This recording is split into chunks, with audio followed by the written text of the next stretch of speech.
You're listening to the Jonesy and Amanda podcast. Hello, how are we? Great. Very well. I think you want to talk about James Van Der Beek today.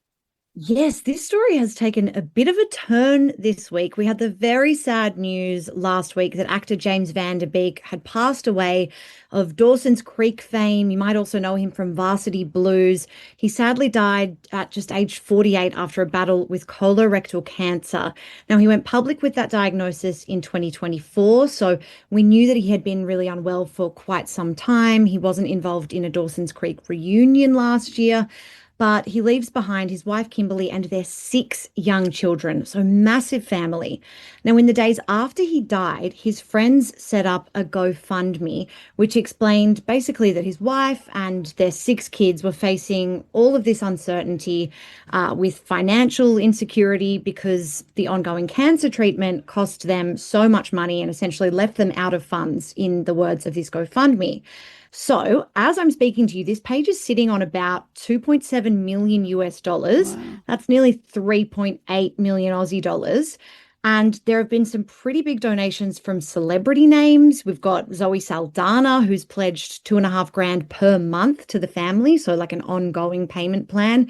Steven Spielberg donated $25,000, and the director of Wicked, John Chu, also donated $10,000. Now, all of that's well and good, but it's being reported that James Van Der Beek purchased a multi-million-dollar Texas ranch just weeks before he died. Oh. So there's been a little bit of backlash about that purchase and whether or not the money needed to be raised. There's a website in the US called Realtor.com, and that indicates that Van Der Beek was renting the ranch initially in 2020 before eventually purchasing it for $6.7 million in January. Now, there was some backlash to this, clearly, but representatives for the family have spoken out. They released a statement to People magazine saying that James secured a down payment for the ranch with the help of friends through a trust so they could shift from renting to having a mortgage. So a bit of clarity there, but it hasn't stopped people from calling for a refund for the GoFundMe fundraiser to be refunded to all the people who pledged. Very complicated. It's interesting that I saw some of the dialogue around this was he was in Dawson's Creek, and that was when he was much younger.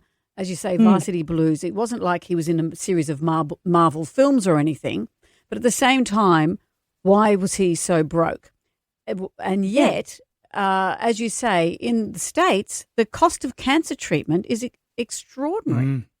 Yeah, I think the missing piece maybe from the conversation is exactly what you're saying, Amanda. It would cost so much money to receive treatment and care for this kind of cancer in Australia, where we're so lucky with our system.